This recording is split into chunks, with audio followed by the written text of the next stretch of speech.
That's recording. This is recording. Tal! Hi. Hey! It's so funny because I know that you told me. So this is Talia. Talia. No. Talia. Let's read. No, I know. I can. No. But I was going. You cannot get my name wrong. I was going into that with a thing. So this is Talia. Sorry, this is Talia. I know Talia, Tal. But when we first met, which is also a funny story, which I want to go into. But when we first met, I obviously thought it was Talia. And so when we had a phone call before I met, and I was just calling you Talia the whole time. And I have a pet peeve, which is when people know people's names and they pronounce them wrong. Mm-hmm. And so then you told me it was Talia. And so now, even though I know it's Talia, every time I say your name, I get a bit like, fuck, is it? What? But I know it's Talia. So this is Talia Collis, everybody. Dude, I am so excited to have you on. And I can't believe that we are here and this is happening, because I remember the first time that, like, the way that we know each other is quite random. So the first time that I kind of came across you, I remember where I was. Is that weird? Like, I have really bad memory. No, that's not weird. I'm flattered. I remember where I was when you messaged me. So I was in my dad's office and I got this, I think it was Instagram DM from you, because you followed me on Progress. Mm-hmm. And I followed you hard. But I thought it was so cool because I kind of knew of you because we had like mutual friends, but not like properly. And then you messaged me something like being so sweet. And I remember from that moment being like, oh my God, this girl is so lovely. And then since then, it's been like, I don't know, 4 or 5 years that I've kind of like followed you and like kept up with what you were doing to a certain extent. And I guess kind of vice versa. Yeah, I mean, I was drawn to you because I always thought you were this dynamic person that kind of danced the beat of their own drum. Yeah. And, coming from, where we come from with, all the people that we know, it was kind of rare to see somebody do their own thing without any care in the world or any idea that, there'd be any backlash or, what the fuck does she think she's doing? She's trying to be famous. She's trying to be an influencer. It's like, well, hold on. She's actually trying to do something with herself. And I really responded to that. I just thought, this girl is great. And I was just into you as a person overall. And I said that to you when we met. Yeah. And I think what you've done with Progress Pure is also fantastic. Like you started off obviously with it being a fitness thing, but then you realized, okay, there's more to me than just this side of my life. I now want to introduce all these other qualities of Molly, which is talking to people and being really engaging. So I love that you've now done this and you really have gone on this pure progression, right? So it makes sense. It's amazing. Like, it really, hearing that means so much to me. Are you hot now? I am. You're so hot. I am. I was telling to Tal before, like, by the way, my room gets so warm. And I always like wearing jackets, so I just sit here and sweat. You're about to see us like melt. Don't worry, you cool down after a few minutes. But that really means, like, honestly, the world to me, because, like, firstly, and I know this isn't an interview about myself, but, like, firstly, you're so right. The community that we're brought up in and the people that we know and the schools that we went to, like, it's constantly judgment and everyone kind of knows each other. And like, I definitely went through that of people saying like, what are you doing? Or like, this kind of thing is okay, but like this, what you're doing is weird. Like, people actively judging me, even telling me about it to my face. And then now to be like, okay, there's more to me and I want to do something else. Like, I realized that like I had to pursue the thing that I wanted to love doing, which I think you and me we have similar energies in that way. Like, I was reading a lot more about you and how you got started and so I think we have a similar work ethic, life ethic in that way. And before I go into this anymore, I want to properly introduce you so people know who we're talking to.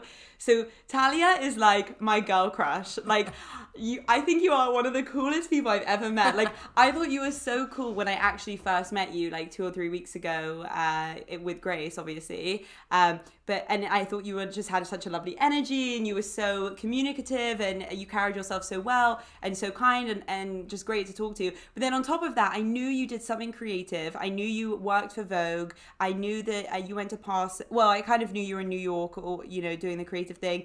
And I didn't know that you are the mother of Diary of a Model. Like, legitimately, you make the most incredible videos, like fashion and music, and I just have so much respect for you.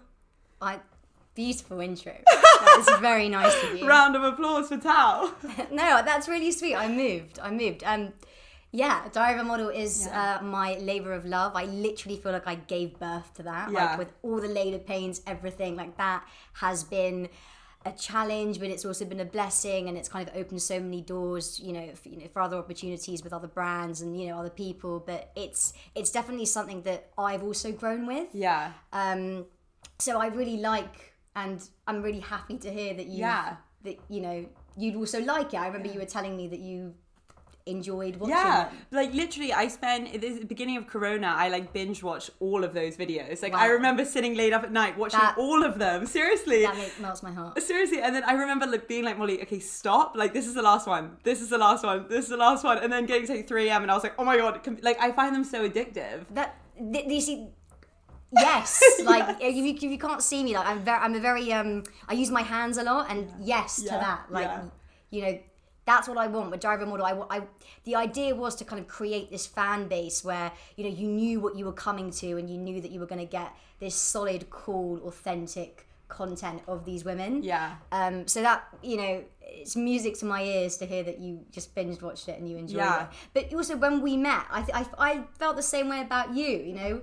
It's nice that as a director as well. Like I kind of feed off my relationships with people and the experiences that I have with them and that I share with them. And I think that when I met you, it was one of those things where it's like, yes, I've met someone who I get and I like, and everything you've saed about me, I feel the same way about you. That's so sweet. Yeah. That's really sweet. We're fangirling and girl crushing over each other. Yeah, this is a moment, guys. This is a real moment. But yeah, so if people don't know Diary of a Model, you've worked with like some of the top models out there. You've worked with like Kendall Jenner, Nicole Richie, Candice Swanepoel, thank you. Suki Waterhouse, Meghan Roche, Winnie Harlow, and you've also so I actually know, because I have done more research on you now, but you're just such a force of life. How did you go from school, like in London, to then how did you know you wanted to do fashion? Because would you even define yourself as doing fashion? What do you kind of define yourself as doing? So, primarily I am a director. Yeah. I started off as a photography student, and having, if you go back right to the beginning, I started off as a kid that loved photography.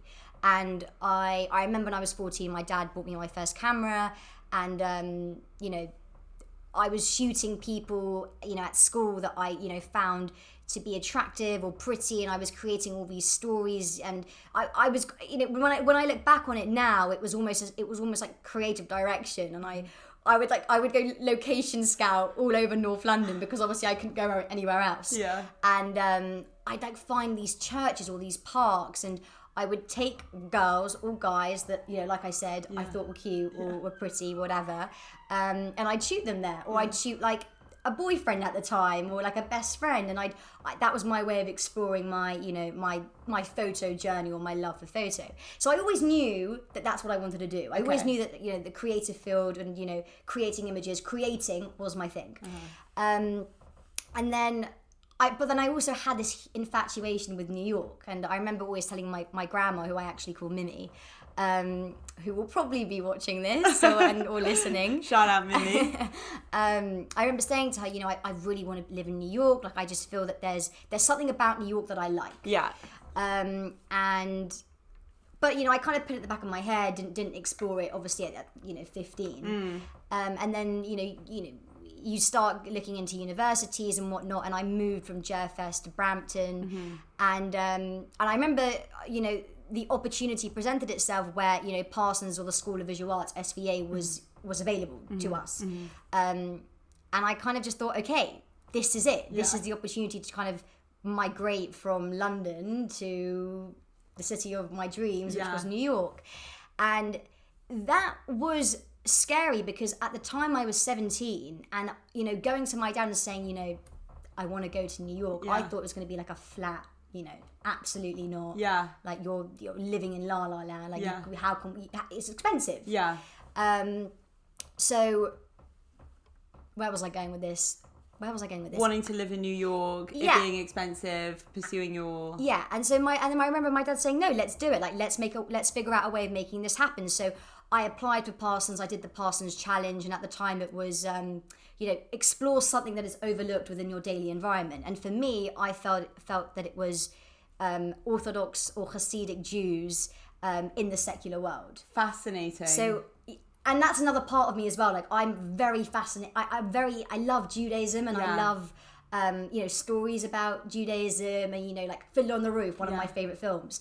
Going off topic. But so I remember focusing on, overlooking the Hasidic community, what it means to actually be religious, and, why does the secular world kind of have this primitive view or narrow-minded view of what it means to be religious. There's a lot that comes with it. Anyways, so I did the Parsons Challenge, got in, and I remember getting this letter thinking, oh my God, I've got into Parsons, this is it, this is huge, I'm going to leave London, I'm going to start a new life. I go to New York, and then I remember, and for anyone who's listening who is, a university student, I remember fucking around first year, kind of just exploring New York, having fun with all the new people that I'd met, and then I kind of realized sophomore year, so second year, I've actually got to make the most out of this. I'm not here to just party and meet fun people. I'm here to make a career. And when you first got there, was Parsons, because obviously you had this big idea of what it was going to be in your life in New York and everything, in that first year, was it what you thought it was going to be? Did it live up to your... did you have as much fun? Did you feel at home as in New York, as you thought you were going to? I think when you watch films, you have this idea of New York being this very glamorous city, and, that it's the city that never sleeps, which is true to a certain extent. But it's not really like that. Okay. It's a hard city. And I always say to my friends, when the highs are high, New York is everything. Okay. You feel good. You're walking on sunshine. Okay? It is just, it's amazing. But then when the lows are low, you want to get out of there. You're depressed. It's not fun. Okay. Whereas in London, what I've noticed is that it's easier. You can kind of float through, and you can be happy. I think there's a better quality of life here because there isn't that that push to constantly work and to just drive yourself crazy. And I think in New York it's very easy to do that. There's no such thing as no. Right? You say no to a client, it's what do you mean? Let's make this work. In London, you can say no, and people will respect that. Do you think it's because more, I feel like London, especially when New Yorkers come here, they always think that, and it's funny because I don't normally think this, but that London, we have more of that kind of European lifestyle of you work hard, but it's not your life, whereas in New York, your work, that is their whole life. Whereas I think people can consider more and take into account more, okay, you're going to work from this time to this time, and you have more basic needs as a human being that we'll respect. Do you think there's more kind of leverage for that than in New York? I think that you live to work in New York. Okay. And I think it's, of course people say, they have a social life there, and that, you go to it's like a playground for adults, but I don't think it's as easy to just be as free as you think you can be in New York within the work environment. It's a very... I love New York, but there are so many things about it that I think they kind of prevent you from kind of exploring yourself as a human being outside of what you do. Okay. But don't get me wrong, you go there and it trains you and it disciplines you to become a certain sort of professional. Okay. And then when you go anywhere else, it's like the song, if you can make it here, you can make it anywhere. Yeah. When you go everywhere else, you have this winning mentality, and it kind of, it really enforces that in you, and it drills that, philosophy and that way of life into you. And in that respect, New York is fantastic. But in terms of, allowing you to make mistakes and allowing you to have a life outside of work, I don't know. Okay. I'd never had that experience because I was always working. Okay. Ever since, we'll talk about this, but ever since sophomore year, which is like 5-6 years ago Yeah. now, I was always working. Right, Whilst right. all my friends were traveling to, South America or Southeast Asia or, having the time of their lives, Yeah. volunteering, I was, running around New York sweating, Yeah. like just doing the most like ridiculous tasks with people that I adored and admired, and I was hustling, and and nobody really heard from me because I was always working. Right. And that seemed normal to me there.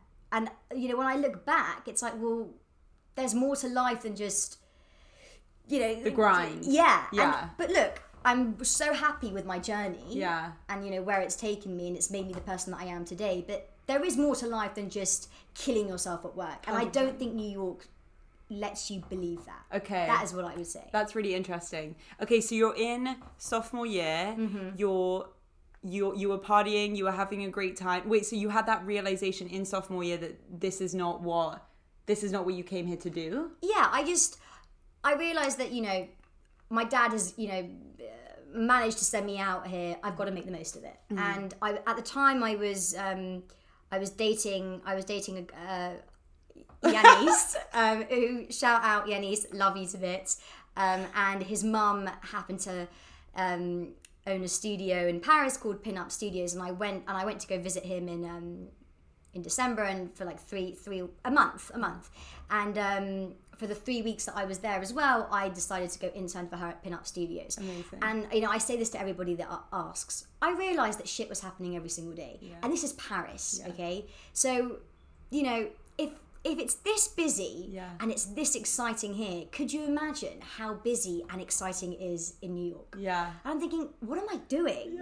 Like, what, Talia, like, wake up. Yeah. So I remember going back to New York, and I had this game plan. I was just gonna, find all these internships, and I was gonna hustle, and I was gonna climb to the top. Yeah. And I had this, this funny way of looking at things. It was just gonna be so easy to get up there, and that naivety was also a driving force, and it kind of like allowed me to do all these ridiculous things. Like, now when I look back, is that mine or you? Is that me? I think it's you, but it's cool. You can. Sorry. No, don't worry about it.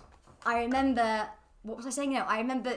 Yeah, the naivety of my situation, like thinking that I could do whatever I wanted, and anyway, so I go on some tangents. Sorry, but No, honestly, I'm the worst at that. So I go back to New York, and I'm looking for all these internships, and I find that Parsons, they're not that helpful in helping me find something that was good for me. Right. And finally, there was this teacher that sent out an email. Red Hook Labs are looking for interns.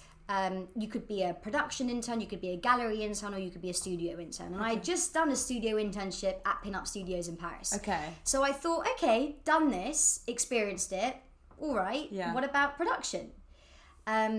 Spoke to my teacher, he connected me, and I remember walking in, and I had no idea, right? I had no idea what I was walking into. Yeah. And I remember meeting my boss at the time, who is now a very good friend of mine, Helena Martel Seward, who is, a huge producer in New York and just a wonderful human being. And I call her my Argentinian Tinkerbell, because like whenever it was like she had this wand, and whenever she'd flick it, she'd just grant me these opportunities, albeit with hard work. Yeah. It wasn't as if she was giving me anything, but she was just this amazing mentor, and I started working for her, and everything from then that day changed. And I just remember being put in all these different real life situations with all these real creatives that I had admired for so long, Right. And seeing that this is hard work, and you can't expect that anybody's going to give you anything, and if you want something, you've got to go and get it, and you've got to show people that you are valuable and good enough to deserve to be in that position. Did you, when you were a kid, because that is such a great ethic and like work ethic and life ethic, and something to have, if you understand that on a deep level, I think you can go so far in life, and to know that nothing's going to come to you for free. And if you want to be respected, especially in difficult industries to get into, like fashion or music or whatever, you have to work, and from the bottom, But how did you know, like, was that something you were just kind of like born with? Did your parents teach that to you? Did you learn that when you were growing up? Like, yeah, both my parents are workaholics, so I was always around. Like, my mum is Yemenite, so she was a real hustler in London, and kind of was the one that was organising all the Israeli events for, the Israeli community in London. And no, yeah, I definitely get that from my parents. My dad with his business was always working, and it was always that thing where, nothing in life is just going to be given to you for free. And if you want to do something, do it. Yeah. Yes, I had wonderful parents that kind of helped me in terms of supporting me and, being there for me and advocating for me. But at the end of the day, I was always taught that you are your best advocate, right? And you are your only advocate in life. Yes. So that was my whole thing. Yeah. That, I always knew that if I wanted something, I would have to be the one to actually go out and get it. Sure. And I think that a lot of people don't actually understand that. Yeah. They think that, also maybe it's our generation, but we think that, we're owed everything. I know, and we're not. Yeah. We're just not. If you want something, go out, get up, go get it. Yeah. I don't know whether if that's because, like, when I was at school, I don't know, kids, I feel like kids nowadays, they're so, like, taught to be, like, so special in a way that's kind of, and self-diagnosing all the time, or, like, if you've got something wrong with you, you've got to, like, look into yourself. And I feel like kids can benefit so much from just being told, like, just go out and get it, and, like, not to be hard on yourself, but to really understand that life isn't this kind of, like, soft bubble, which maybe in school or primary school or whatever, that we're kind of, like, taught to believe that, like you said, that you have to go out and get it. And kids, I don't think, are, like, hardy enough to do that. And maybe in some cultures there are, and it might be something to, and obviously I'm not saying there are no English people like this whatsoever, but maybe it also something to do with, like, your mum being Yemenite, or, like, my mum is Irish and, like, my dad is Israeli, and I mean, they're in Israel and in Ireland, like, culturally, from what I understand, they're not so, where I feel like America and the UK are more, like, soft on the children and kinder to the kids, and like, they are obviously very kind to these kids in these countries, but there is more responsibility on children to kind of do what they want to do. Does that make sense? Yeah. Whereas, like, in the UK and in America, I feel like there's more kind of pandering to kids, and they're told that they're more special. Whereas in Ireland and Israel, and, I think there is a hardiness to them that isn't so prevalent here. 100%. And maybe they'll catch up to that and be where we are kind of at now. I hope it doesn't really happen. But yeah, maybe it's a kind of cultural thing as well. 100%. I think that in so many ways, I am very Israeli. Mm-hmm. And, I have that, Israeli chutzpah, as they say, which is a good thing. 100%. Okay, yeah. Chutzpah never hurt anybody. No, 100%. Okay? And yeah, I mean, I definitely think that I've got that go, like, I've got that go-getter energy in me, and, like, that is from my Israeli side, but I've also had an English dad who's always very, very much been supportive of my personality and, like, the way I kind of look at life and how I go about things.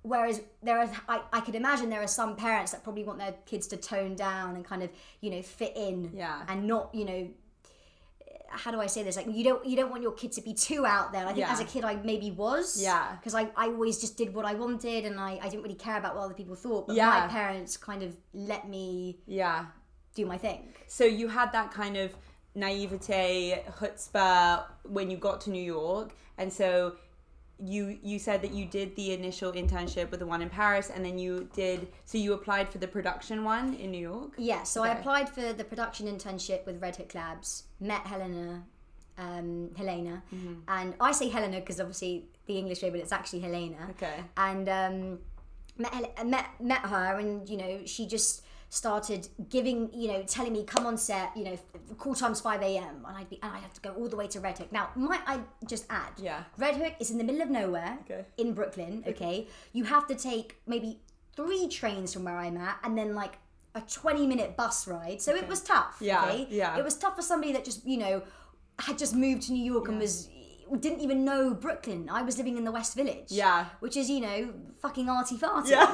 So, what the fuck, right? So I'm thinking, where the hell, I'm lost, right? And so I was, she was, sending me all these call sheets, and I was his production assistant, and, to be quite blunt, I was her bitch. Okay, yeah. Right? I was everybody's bitch. Yeah. And that is okay, okay? Because that is, being an intern, when you're not getting paid,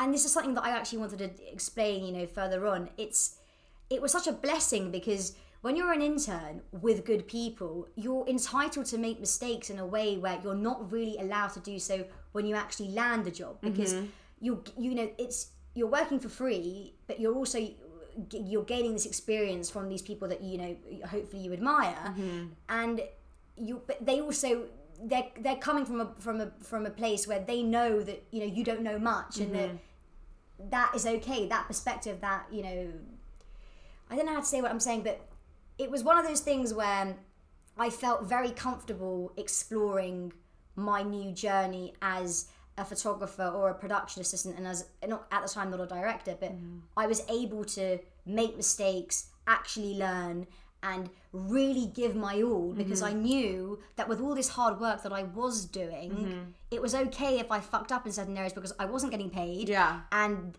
Helena and Red Hook Labs knew that I was an asset to them because I was working hard and I was doing everything they wanted. Yeah. And I think I could just go straight into it now. I think that's something that people forget when it comes to internships. They expect that their employer should just be, giving them all this, insight into the industry, and it's on the employer to kind of, teach you and guide you and show you the way. And it's like, well, hold on, you've also got to make a contribution to them. Sure. What is your role in this? It takes two to tango. Yeah. And now when I look back, I realise that was my experience, that I was doing all these shitty jobs that, when I look back, fuck me, okay? Like, they were not fun. Yeah. I'm swearing a bit too much. No, go for it. Go for it. They were things that I obviously didn't want to do. Yeah. And now when I look back, it was like, well, hold on, if I wasn't going to do them, who was? Yeah. And, I'd expect an intern that worked for me to do the same in some respect. Like, you want to see people that hustle and actually, like, want to be there. So, yeah, so I, worked for Helena for, I think it was like a year and a half.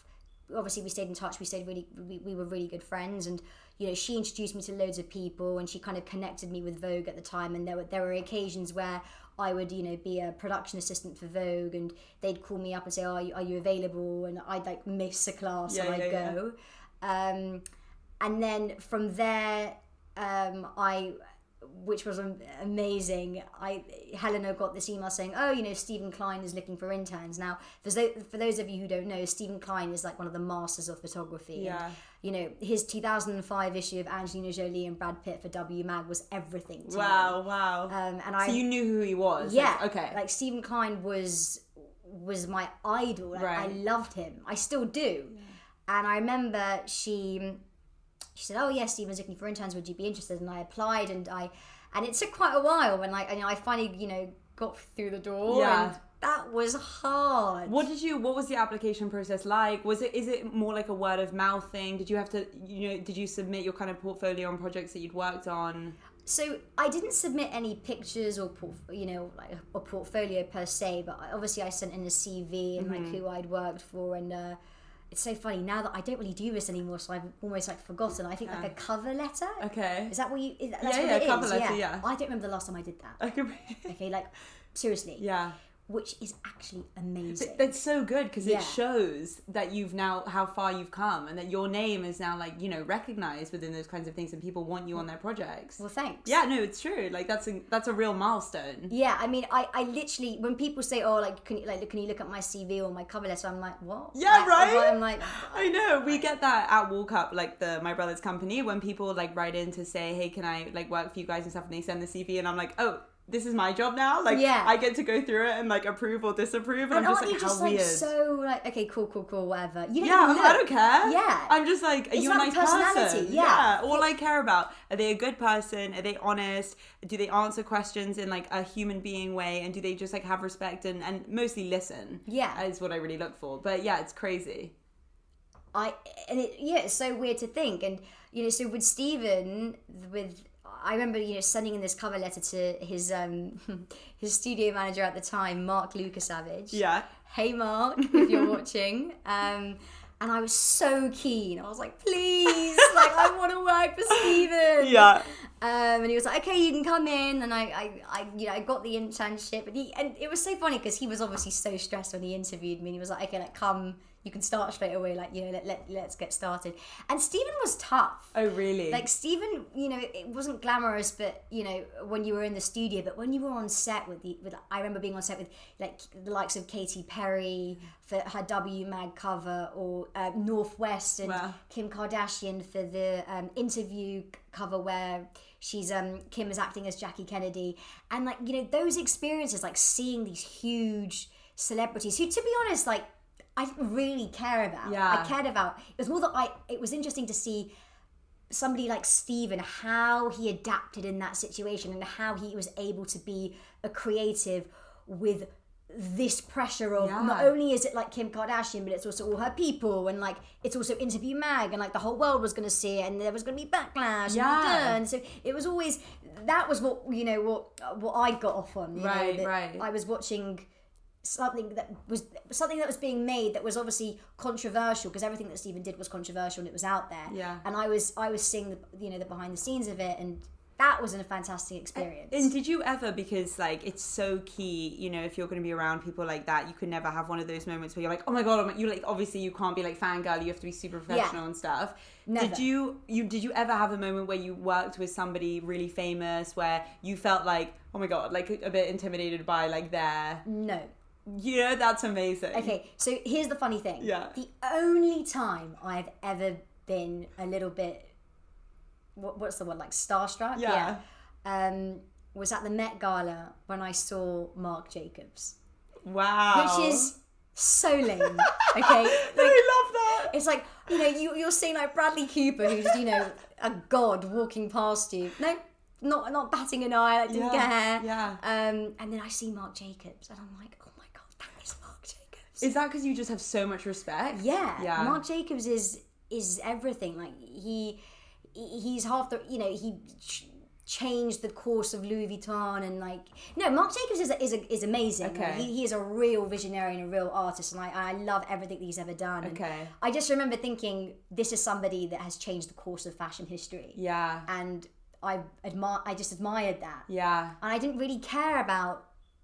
I don't fangirl over people because, you know, this is going to sound a bit crude, but my dad has this saying, and I hope you all enjoy this. It's you know, people get up in the morning and they take a shit just like you. That's amazing. And it's so true. It's so true. I love that. It's so true. And you know what? You could say, okay, people get up in the morning and go to the toilet just like that. But like, realistically, they actually, you know, their shit stinks. 100%.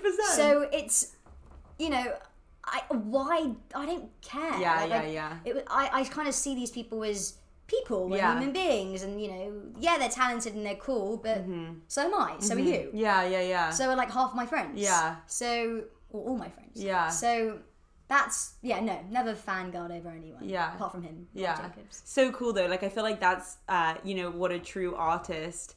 The fact that like you care so much about what you do and the vision of it and the project, and so to hear that you would get a high out of like how a fellow creative, like what was his name, Stephen Klein, how he would manage that and kind of like, it sounds like almost like control the room and like execute his vision, even though there are all these other variables which might be distracting, typically like Kim K's posse, like, you know, whatever else is going on the set. I think is a real insight into you know, as a director, to be like aware of those things is very cool. And so then how did you go from, okay, so you're doing that, you're interning, where do you go from there? So I was interning for Stephen, and obviously that was through Helena, you know, getting this opportunity via email, and then she connected me to Charlotte Wales, who is another photographer that I absolutely adore. She's also a director. She's amazing. If you don't know who she is, you should look her up. And that was also somebody that I really liked, and like that was like the sort of career that I wanted. And then from there, I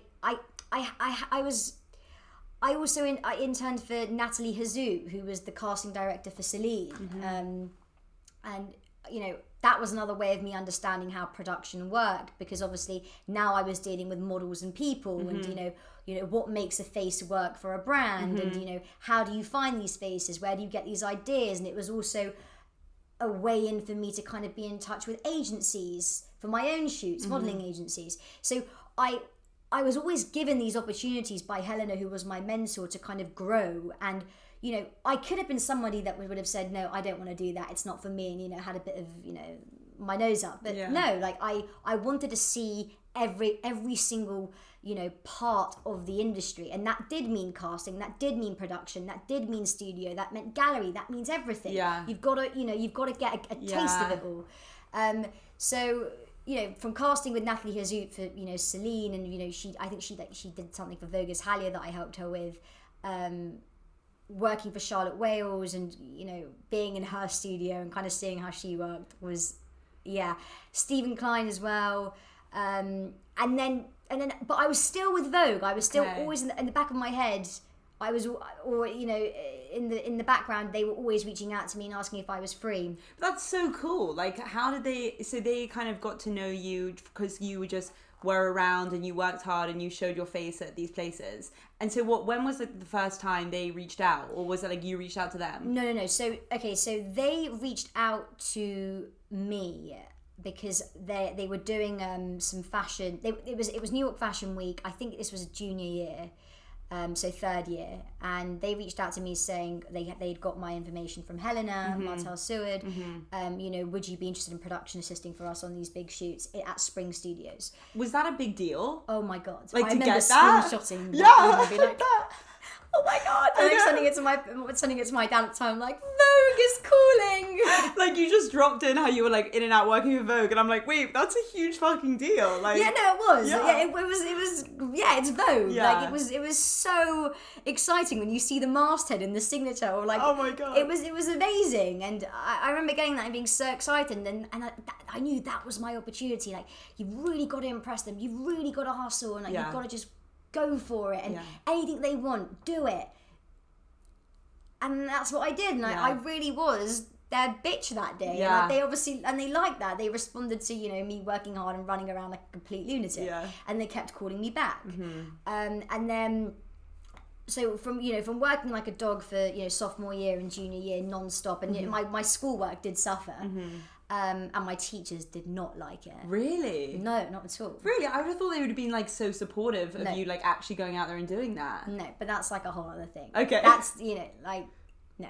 I think they kind of thought, you know, I actually don't care. I think they just kind of thought that, who is this, you know, young girl who's like doing all these things, and that, you know, why are we not doing it? Yeah, I was going to say, do you think that comes from jealousy?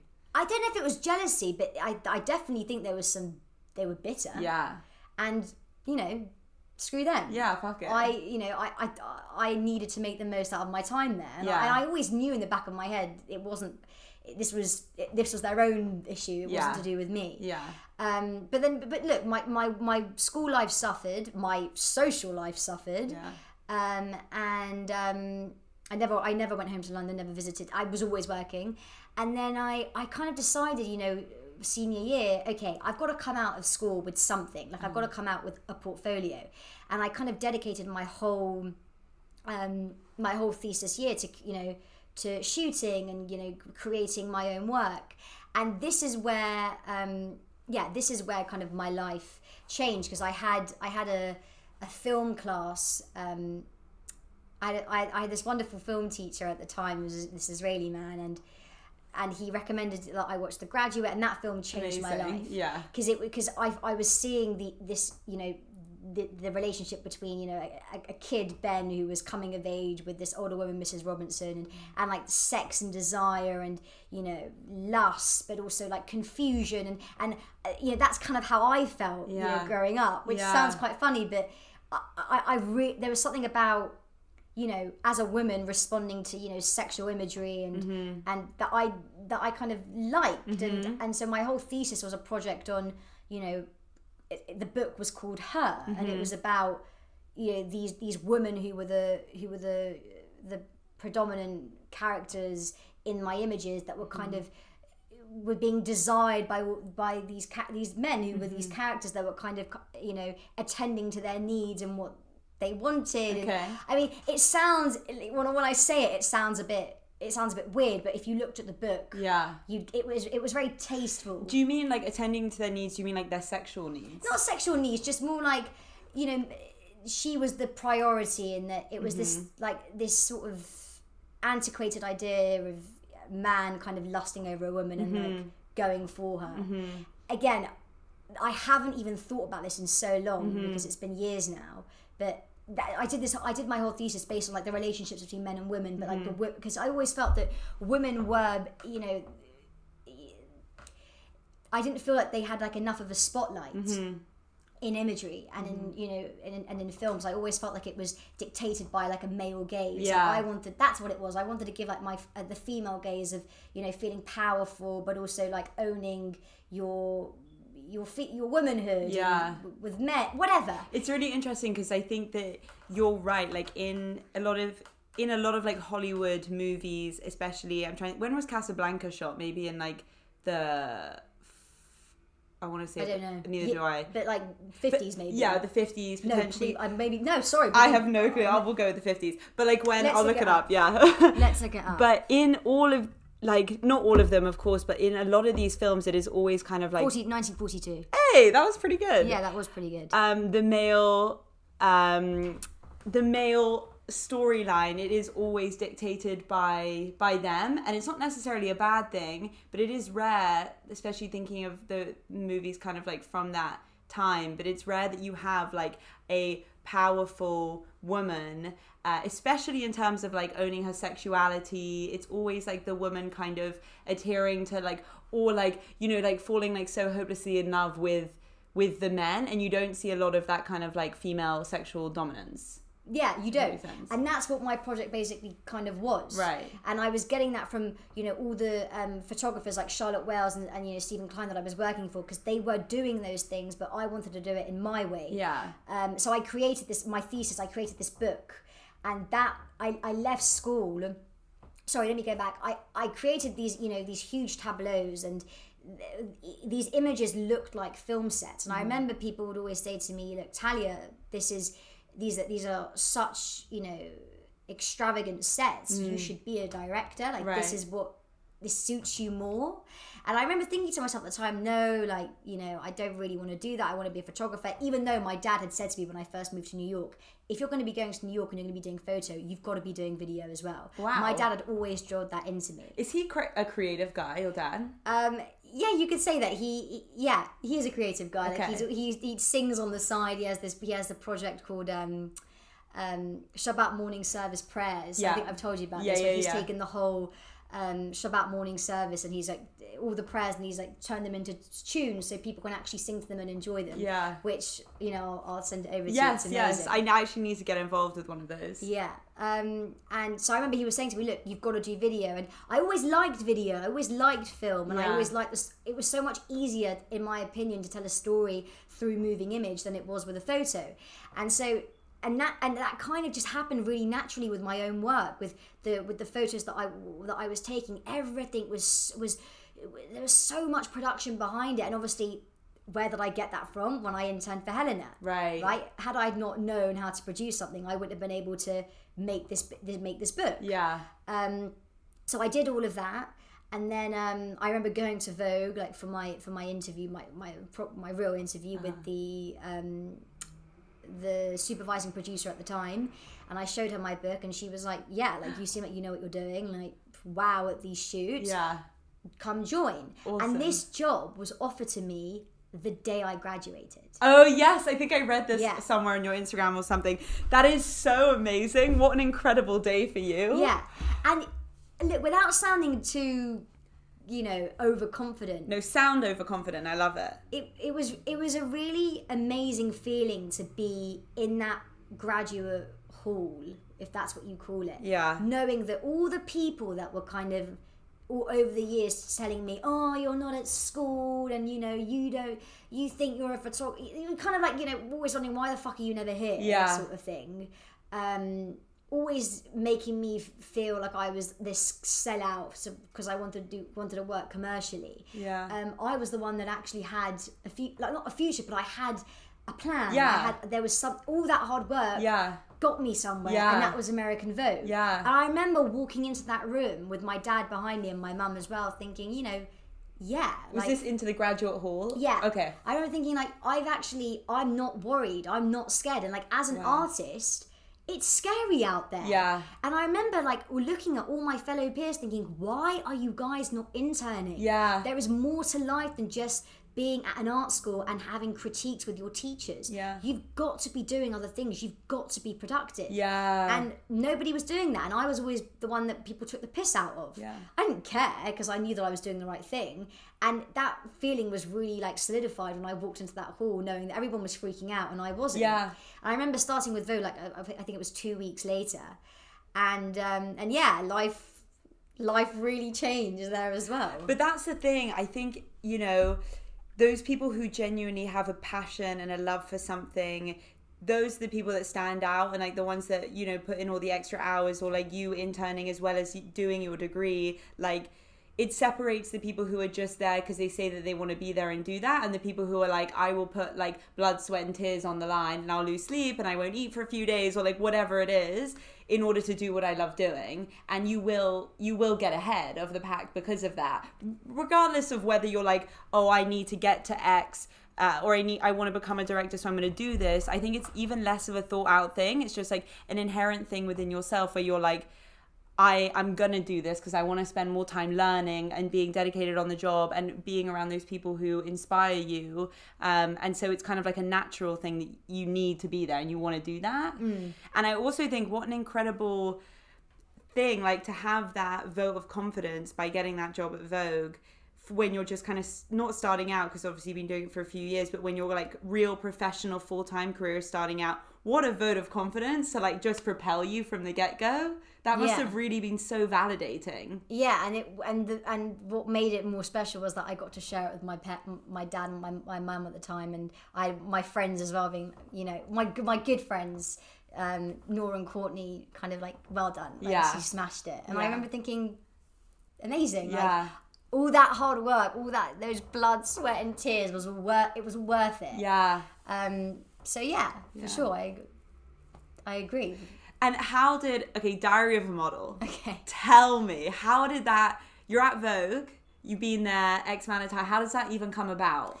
Okay, so Vogue obviously is owned by Condé Nast. And Condé Nast, obviously, they are a media company, and there was always a conversation about, you know, making more content and creating more series. And I felt that as somebody who loved fashion, who loved magazines, who loved models, especially the models, because obviously I loved the photo shoots that I saw these women in, I felt that there was something missing. Like, you have, you know, Vogue is known for the designers and the fashion, and, you know, and it's also known for the models. And it's like, well, why wasn't there a content that was dedicated specifically to the models that were actually in the magazine? And growing up, you know, when I would watch fashion shows on fashion TV, or I would look at, you know, behind the scenes at, you know, all these different, I even know, like Dior 1992 or stuff. I wasn't even born then, but like looking at like all the behind the scenes back then, I remember just thinking to myself, it would be so interesting to see the perspective of a model throughout the whole thing, like from start to finish. Like, what does it take to actually walk the runway? Yeah. And I remember at the time that there'd been talk about, you know, some ideas of including more, you know, a model series, you know, sort of content. And we were presented with this opportunity with Alexander Wang to go to the show, and I remember my boss kind of turned around to me and said, okay, so you can like finally do this, like you can finally like show us what you've got. And I knew what I wanted to do. Like, I had an idea in my head of, you know, how this should look. And here's where, you know, it goes a full circle. So, and this is a great lesson for everybody. Diary of a Model would not exist today had I not had the balls, to email an agent at Society Management. Now, let me explain. During my thesis year, was shooting different models for my own personal projects, for my, you know, just for my tableaus that I was shooting. And obviously I was putting so much money into these sets, I wanted actual models that could actually do the job. Yeah. So I was reaching out to all these different agencies that I had, these modeling agencies that I'd been in touch with through, working for Natalie Hazou as a casting director and working as a producer with Helena. I was using all those connections. And I finally one day got in touch with the society, and I managed to get a fantastic model called Laura to, be the model for this beach shoot that I did. And I had this connection with Society Management. And the Society Management are one of the top agencies in New York for models. And I remember, the call got in, yes, you can do Alexander Wang, but like the model wasn't confirmed yet. And as in, when you say you can do Alexander Wang, you can film it? We can film at the Alexander Wang show. Okay. And then I remember my boss calling me and saying, Talia, it's off. Adessa, the model, she can't do it. She's flying in from LA, and her agency is worried about her being too tired. Blah blah blah. And I remember sitting at my desk and thinking, no, this opportunity is not. I'm not letting this opportunity like leave my side right now. I've got to change this. Yeah. Self-fulfilling prophecy. It's gonna happen. I've got to do this. So I just thought, fuck it. I send an email out to this agent. I know this word for word. Yeah. I know this is really cheeky and I shouldn't be doing this, but I just want to let you know, I'll make sure that, everything is set up for her, that she's got a car, that she's got everything. If she's too tired, we'll put the camera down. Yeah. But I just really want to make this work. You know that we've worked together and that you love the images that I made with Laura. Please, can we try and make this work? Yeah. Okay? Behind my boss's back. Yeah. And I get a message from her agent saying, yeah, sure. Amazing. And bear in mind, it was 8 o'clock at night? Amazing. And the shoot was the next day. And I remember looking at this email thinking, oh my God, this is happening. I am finally directing a video for American Vogue. Yeah. This is happening. Life is real. You did it, Talia. This is your moment, okay? And I walk into my boss's room, and I'm like, so I managed to get Adessa to do it. And she's like, how did you manage to do that? I was like, I emailed. I emailed her agency. She was like, oh, okay, like nice one. I was like, yeah. Not a biggie. Not a big deal. But I was so excited. Yeah. And then again, if Adessa ever listens to this, and I love Adessa, she's this vibrant, vivacious, intelligent human being, and I remember meeting and thinking, wow, there is so much that I can do with this, because she was giving me so much, and we were bouncing off each other, and we respected each other, and she I knew what I wanted to get out of Driver Model. I knew what sort of content and insights I was looking for to make the series a success, but I needed to make sure that the talent that I was working with was able to give me that. Yeah. And she was the perfect guinea pig. Right. She was the perfect person to go into this with and kind of just get as much as I possibly could and see if it worked. And it did. Yeah. And I remember, we were a small crew. It was myself, Rachel Batishvili, who is a very good friend of mine, who's a DP, who's based in New York. And at the time it was with a sound engineer called Kathy, and it was just us. Mm-hmm. So it's three of you. Three of us, and actually there was a Vogue runway editor called Emily Farah, who was also there. But Emily wasn't really, running around with us, but she was kind of there just to, be the runway person, and kind of, she had her questions for Alexander Wang in terms of the collection. And I remember I was carrying all the equipment and I was running around, and I was just trying to, I was just trying to make this work. Because Adessa was giving me so much energy that I knew, okay, I've got to take advantage of this. And I remember it was post-production. We were sitting with the editors, and it was really coming along beautifully. Now, before I even go on to that, I took all that footage back home and I watched every single minute of it. And I made a paper edit. I wanted to get all those character moments that made Adessa who she was. Uh-huh. I wanted to make sure that it was authentic to her. Uh-huh. And, to do that, you have to have time and you have to have patience, because you're going through hours of footage. I was going through maybe, I would say, 8 hours of footage. Right, okay. And I was making notes, and I was making it easy for the editor to understand the sort of vision that I had for this video. Okay. And that's very important, I think, as a director, because you may not be physically editing it, but as long as you're paper editing and you're actually going through the footage that you filmed, you're still involved in that process because you're making sure that you're not losing anything that you believe is actually worthy of being in the cut. Yeah. So I remember going through that and, you know, making it really easy for the editor in terms of what I wanted. And it was really coming together. And, and then I remember my boss at the time was like, okay, like this is something. And then she brought in, at the time, the creative director of American Vogue. Her name is Sally Singer. Okay. And I remember Sally Singer's a big deal. And it's just Sally Singer's is underneath Anna Wintour.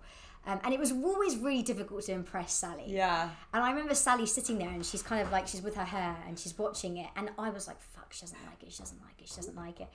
And she's looking and she's nodding and she kind of turns around to me and she goes, congratulations. And honestly, it was that feeling of, oh my God, Sally Singer has just approved a video that I just did. Wow. And again, fangirling over creative. That was my thing. Like, I admired who she was and everything that she had done. And the fact that she liked, and she's very hard to impress, the fact that she saw something in Diary of a Model, it was almost orgasmic. Also, okay? that is so powerful. Like, not even... It was orgasmic. No, I get it. Like, sometimes life can be so... I mean, that is just a thing I've never experienced. But, like, the fact that she... Not even just like, wow, this is good or whatever, but just sitting there and, like, paying attention and, like, focusing her energy onto what you've created and then saying congratulations. Like, wow, what a penny drop, like, moment. Like, you being like... oh my God, it fucking worked. Yeah. It worked. Like that hard work that you put in, the thing that you created, lugging around the cameras, like, and like so exciting because you've just opened up the world to this whole new thing. Yeah. And I know I remember the strategy director at Condé Nast kind of sent me a message being like, this is really good. Wow. You know, you've got something going here. And can't wait to see the next one. And there were times where he'd email me from other episodes being like, I really specifically liked this episode. I really liked the clarity was good, the structure was good, you had elevations, you had insights. And that's another thing with YouTube, like you've got to know what works. And there are 4 main principles. Clarity, what I just said, you know, what is the agenda of the video, right? What are you trying to tell? What is the story? Then you've got there's clarity, there's structure. So the architecture of the video. What is the format? Okay. What chapters do you need that so your viewer knows what they're tuning into? They should always expect certain chapters because so they know what they're coming back to each time. Right. That's what makes it a successful series. Then you've got elevations. What is an elevation? It's, you know, caring about the content that you're making. So it could be camera tricks, it could be the score, it could be the way you create a montage. People on YouTube respond to content that is carefully created and also carefully considered.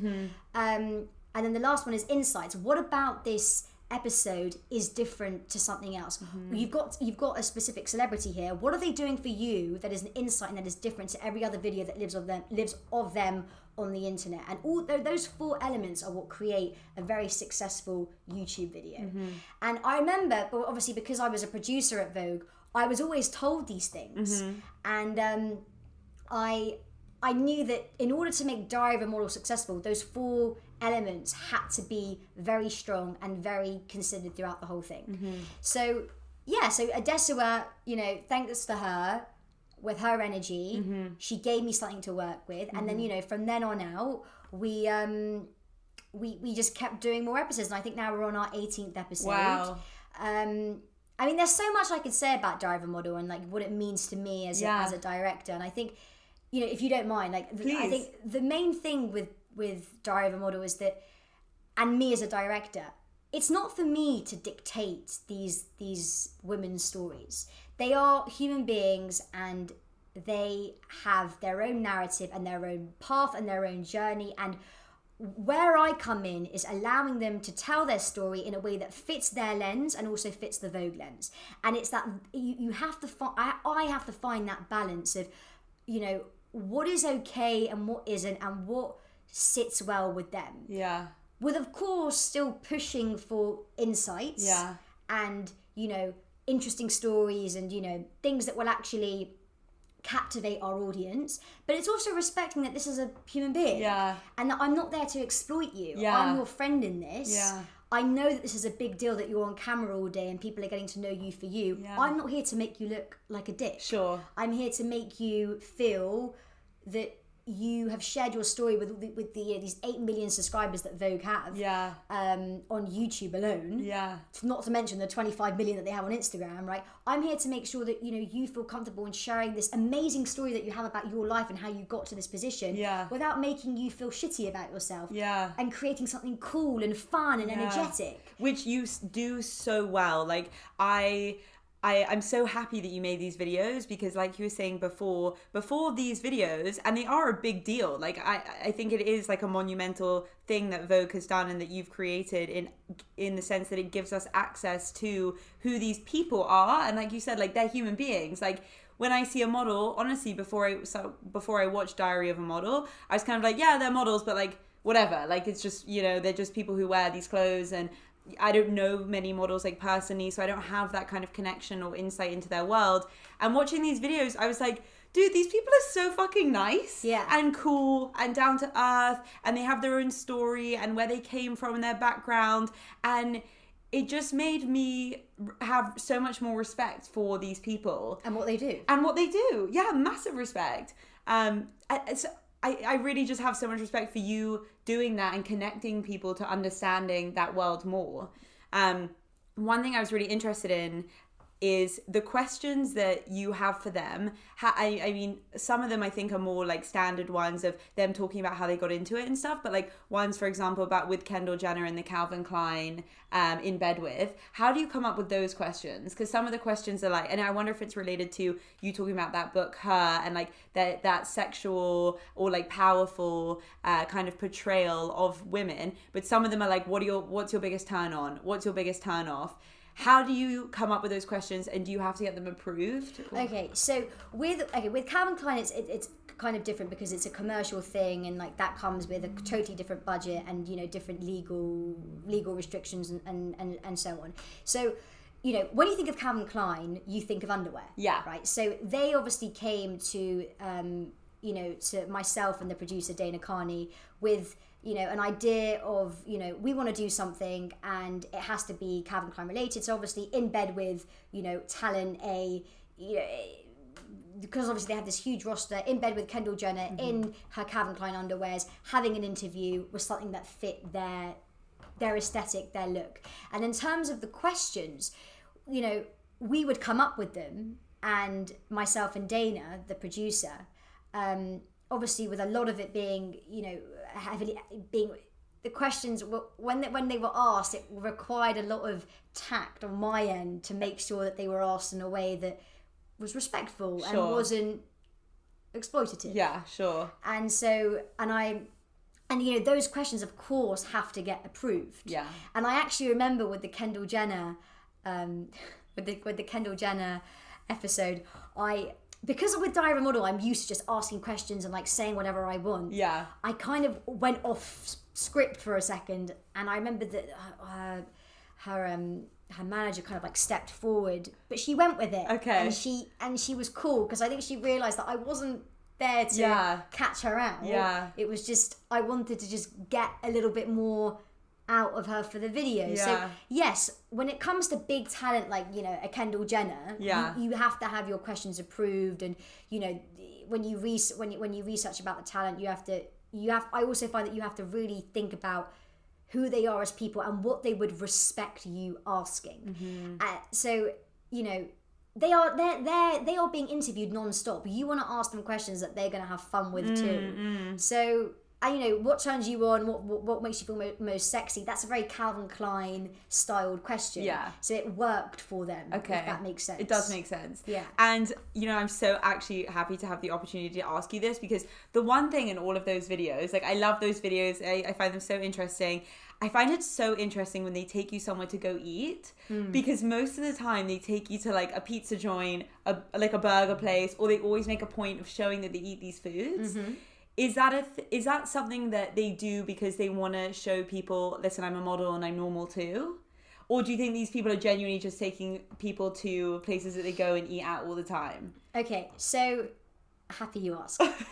Right, models eat. Yes. I hate that, stereotype that they don't. Yeah. They eat. Yeah. Okay. When you go to a shoot, the catering is pretty large. Mm-hmm. It's pretty grand. Mm-hmm. I mean, at the Brandon Maxwell show, he has Shake Shack, and they all eat it. Okay? That looks so good. Yeah. So they eat. Now, something that actually gets me into a lot of trouble with the producers at Vogue, now that I'm strictly just a director, is we have to get location agreements when we're shooting. And a location agreement also means a location agreement for where you're eating and where you're filming. Right. And sometimes they're like, where are you? Sometimes we book the show, so we know we're filming at Anasui or Prada. Yeah.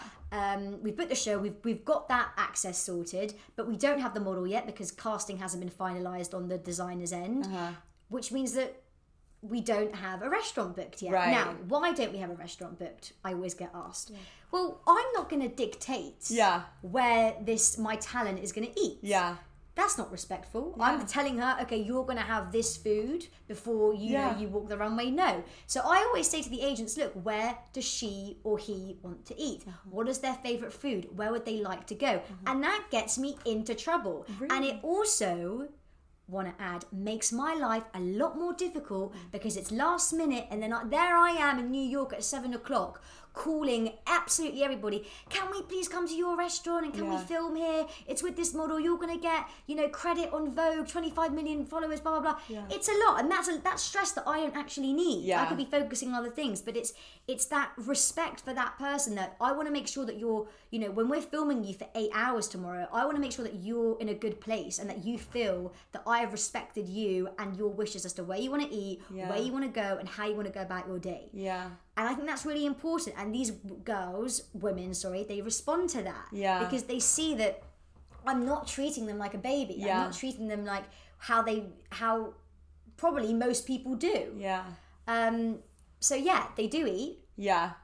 With Yasmin Wijnaldum, she did want to get a pizza. Yeah, okay? Totally fair. Suki Waterhouse wanted that fucking milkshake. Yeah. Okay. And I remember thinking, she wanted that cheese toasty as well, that grilled cheese. Yeah. Do we call it grilled cheese or cheese toasty in English? Cheese toasty. Okay, in America I call it grilled cheese, but I said cheese toasty because she says cheese toasty. She's English though, no? She's English, she's English, but because I've been living there for so long, I say grilled cheese and it's so bad. I mean, either of them you'll get away with, you're right. Yeah, so, she wanted to have the cheese toasty with the milkshake. Sure. Edessua wanted Edessua was different because that was our first series and I was like, where should we eat? And we all just decided Shake Shack. Okay. But, always, Grace Elizabeth in Milan, she wanted to go to a vegan restaurant. Yeah, That's where we went. Yeah. I always take into account what my talent wants. Yeah. And I think that sets the tone for the day. Yeah. And you can also see that respect is shown with how they respond in the video. Sure.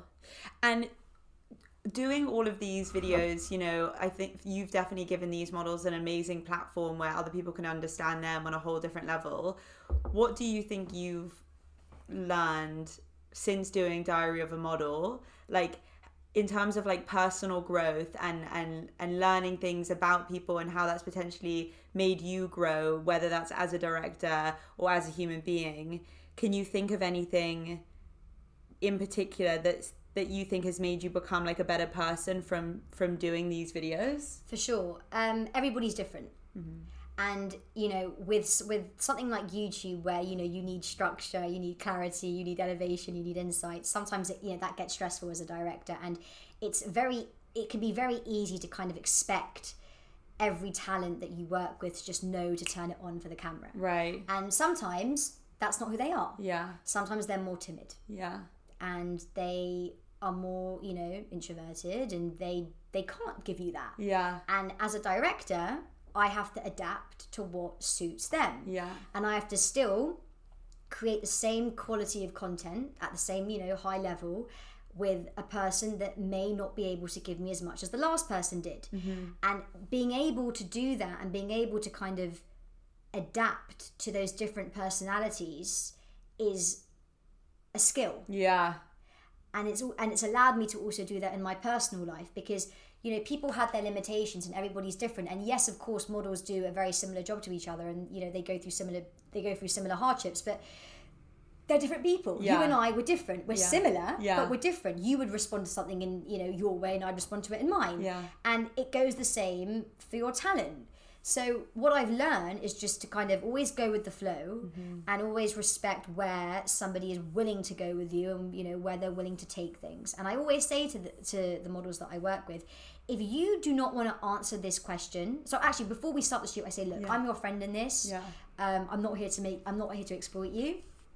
If there is something that you do not want to answer, just say my name, and we put the camera down and we change we change the question. Or if you don't like how you've answered a specific question, tell me. Yeah. We'll put the camera down and we'll work on how to word it together. Amazing. Because what is the point in them going home and having a bad taste in their mouth, feeling like, well, did I just say something that might affect my career now? Yeah. So it's a collaboration, and it's very, and as a director, I think it's very important. Yes, you have your vision and you have, you've got an idea of what this should look like and what works on the internet and what's going to make Vogue happy and what's going to make the viewers happy and what's going to make yourself happy as well. But it's also respect for the human race, like respect for who you're actually working with.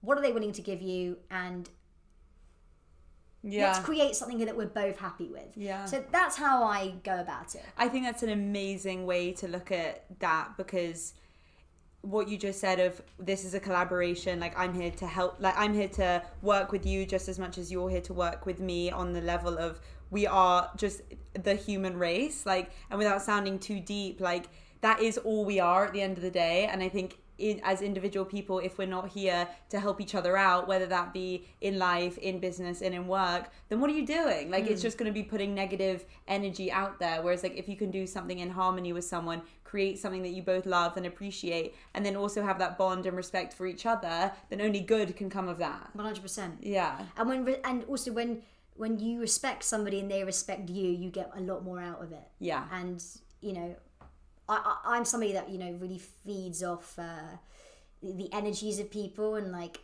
a smile to me goes a long way. And I think that when I walk in, that's another thing that I always say to people: when you walk into the room with a smile, it changes everything. Yeah. It changes the whole dynamic and the whole tone and atmosphere of the room, and people want to be around that. Yeah. And it's already stressful as it is. You don't need to make it more stressful. Yeah. Be fun, be light, and just kind of go with it. And 100%. I think people, like, regardless of whatever industry that you're in, like, I remember my brother when, before I went to university, he said, the biggest tip I can give you is say hi to everyone in that first 2 weeks, because after that it gets weird. Like, so you have to say hi to everyone because no one knows each other. And so I remember the first 2 weeks of uni, anyone who I met, and like people who weren't smiling, who just like kind of looking a bit serious, I was like, okay, no, got, like, say hi, like, come on, even if it's weird, like, go and be nice.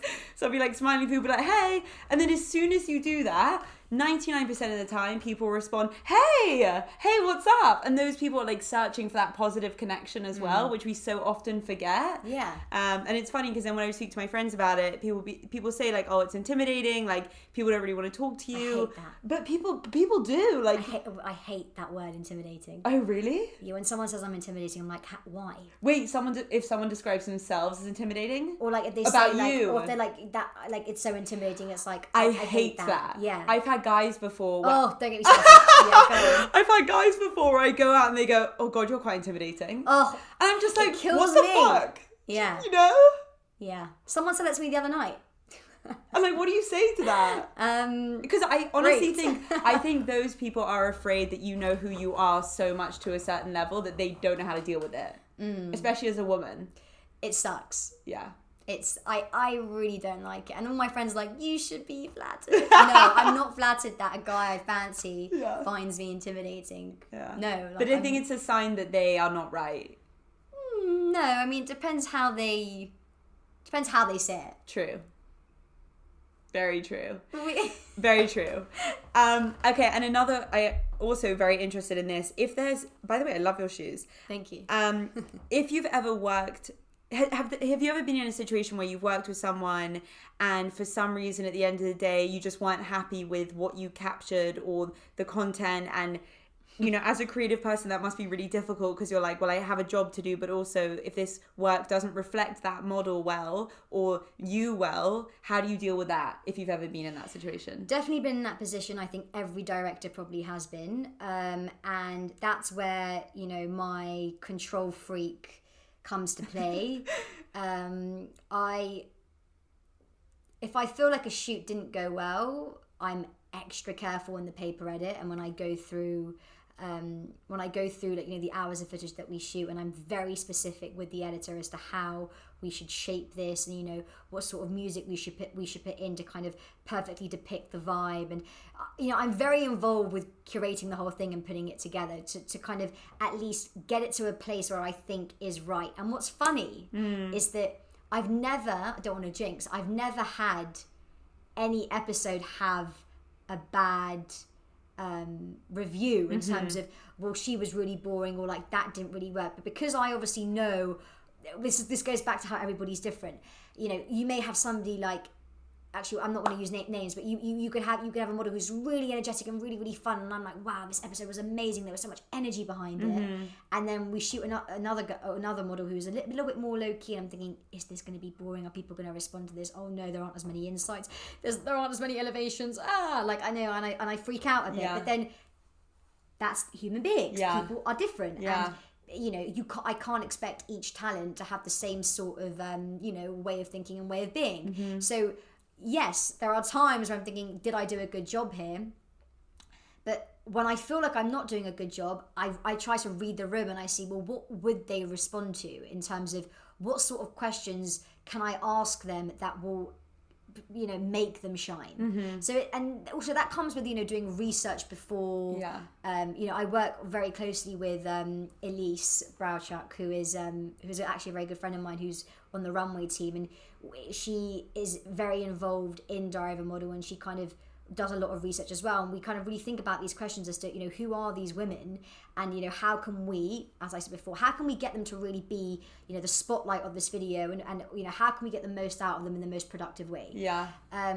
So yeah, I mean, but of course, you know, nothing in life is easy, and you can't always be happy with your work. But I will say this, and this is something that I really believe: if you don't feel physically sick before a shoot, or like nervous, there is something wrong.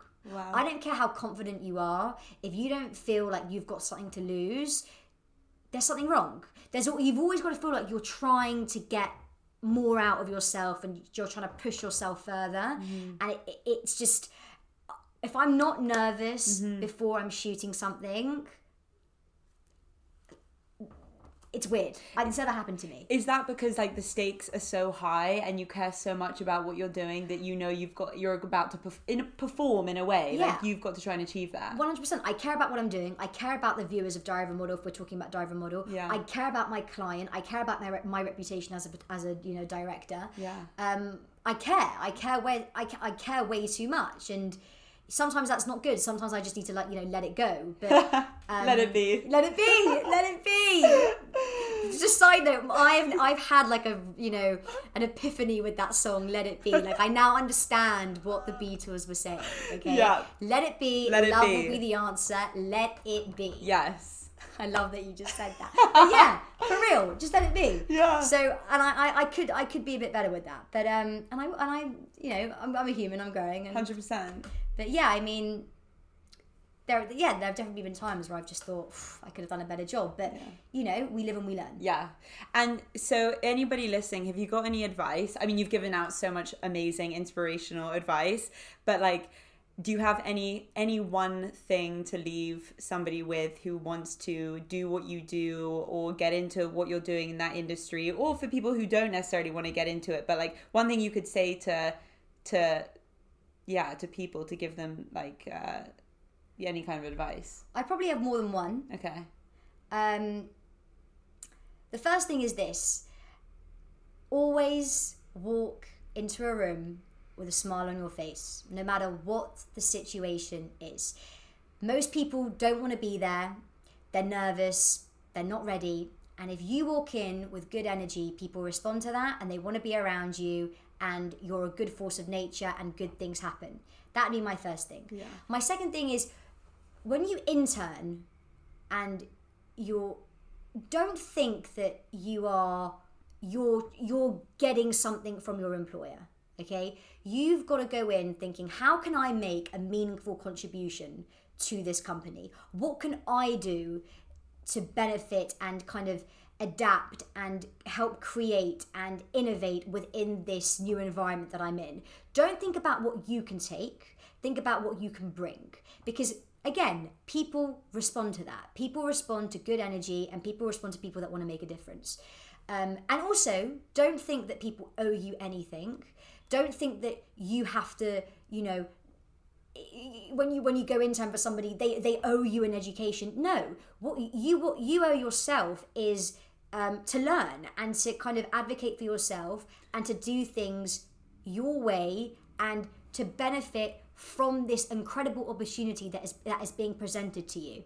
And that would be my main thing. And always go for it, because you never know what's around the corner. And another thing is always, don't turn up your nose at opportunities that come your way, because you never know where it could lead you.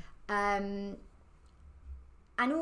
always be positive about things, and hopefully things will come into fruition. Yeah. I think that's amazing advice, especially what you just said, you owe it to yourself to learn. Not a lot of people say that or realize that. And it's so true. Like, we're on this planet we're on this planet, we have a life, and we're here to basically survive. But if you can realize that you don't know everything, and there are other people here with their own personal stories and their own lives, and if you can try and, whether that's not even educational learning, but just learning about somebody else's situation and their life and their perspective, like, that's how you grow. And so I think that's really amazing advice. Thanks. You're welcome. I tried. Cool. Well, I think I'll wrap this up there. Hope you all enjoyed it.